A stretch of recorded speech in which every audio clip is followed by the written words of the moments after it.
The rain fell thinly on the rooftops of a sleepy Portland suburb, as if the sky was washing away a memory no one wanted to remember.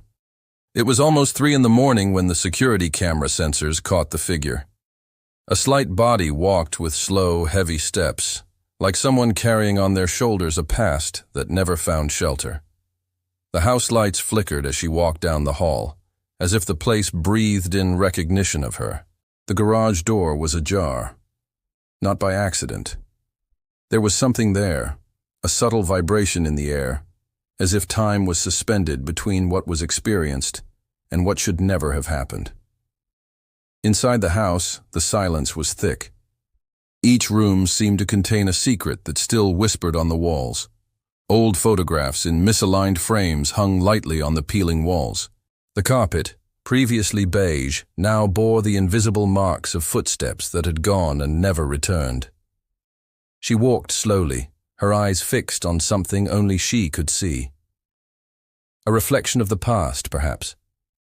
The room still smelled the same, a mix of lavender and abandonment, the kind of aroma that settles in places where promises have died without witnesses. On the dresser, a forgotten ring glittered in the dim light of the lamp. It wasn't hers. It never was.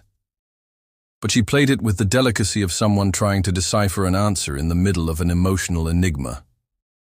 It was in that room that she had learned, in the cruelest way, that love was not a safe place. The man's face came back to memory like a deep-cut reopening. He had warm eyes, an easy smile, and an almost supernatural ability to disappear when she needed him most. It wasn't the first.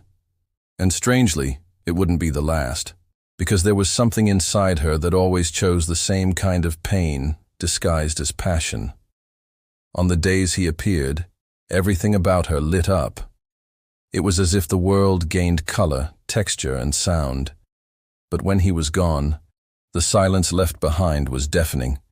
The unanswered phone, the last message viewed, the absence that screamed in the most intimate spaces. Still, she came back. He always came back. Like someone heading towards a fire in the hope that, this time, the fire will heat up instead of burning. The first time he felt this was when he was 9 years old, when his father went out to buy cigarettes and never came back. The cliché that became a trauma, the absence that became a mold. He grew up learning that presence was unstable, that affection was currency, that affection only came after effort. And like an invisible script, he started looking for that same pattern in each new connection. Subconsciously, her mind said, "Find someone who loves you the same way you were abandoned." In Los Angeles, years later, he met another. His name was Thomas, but he could have had any name. He enchanted her with his intensity and destroyed her with his indifference. He made her feel like she was unique until she became available. Then he retreated. Whenever she gave herself away, he disappeared. And as always, she thought it was her fault. That perhaps he had said too much, demanded too much, felt too much. That was the standard.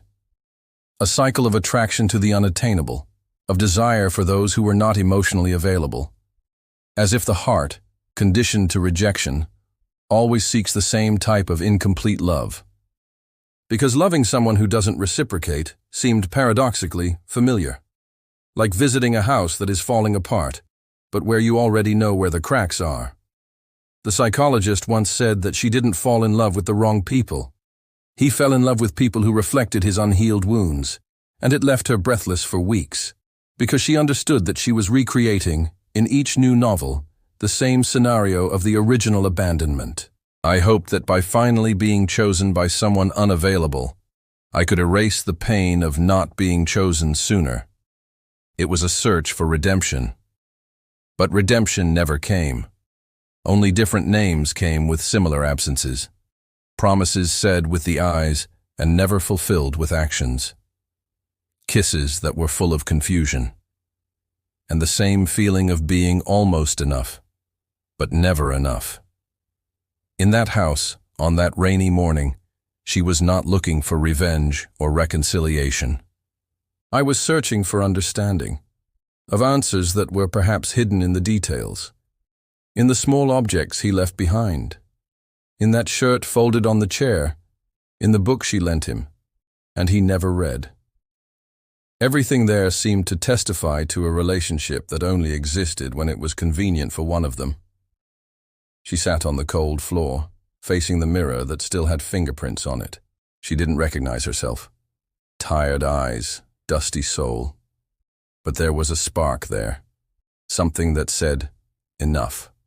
Not in the scream of those who give up, but in the whisper of those who awaken. Because in that instant, she understood. The wrong person was not a mistake of fate. It was a reflection of a script she still followed blindly. She stood up and looked around. There was nothing there worth staying. Just memories distorted by lack, by emotional hunger. And then, without drama, without tears, she walked to the door and left. The rain was thicker now, but it didn't bother her. It was like a baptism, a fresh start. On the sidewalk, a car passed slowly, casting red reflections on the puddles of water. The world remained the same, but she was no longer the same. He walked towards the bus stop, his hands empty, but his chest with something new. An internal silence that didn't hurt. That freed. The following week, she began writing letters. Not for him, for herself. For every version of her who believed she needed to be chosen to have value. For every night you waited for a message that never came. For every morning you blamed yourself for feeling too much. Little by little, the words began to heal the wounds that others had only magnified. Nobody saw this from the outside. To the world, she was just another woman going to work, drinking coffee, getting on with her life. But inside, she was rebuilding the emotional home that others had destroyed. Brick by brick, no rush. With honesty, with pain, with truth. And then one day, sitting on a park bench, she saw someone smiling with their eyes. It wasn't a rehearsed smile, nor a game of seduction. It was a simple but real gesture. For the first time, she felt no anxiety. He didn't feel the need to run, to conquer, to prove something. It just stayed there, gift, entire. Because loving someone shouldn't be a fight for attention. It shouldn't be a constant test of emotional endurance. True love doesn't scream. It remains. He builds. And she was finally ready for it. The real reason why she always fell in love with the wrong person was because, for a long time, she didn't believe she deserved someone right. But now, she knew. And maybe, just maybe, this is the first step to truly loving. If this made you feel something, then share it with someone who also needs to remember that it's not wrong to feel, it's wrong to accept crumbs and call them love.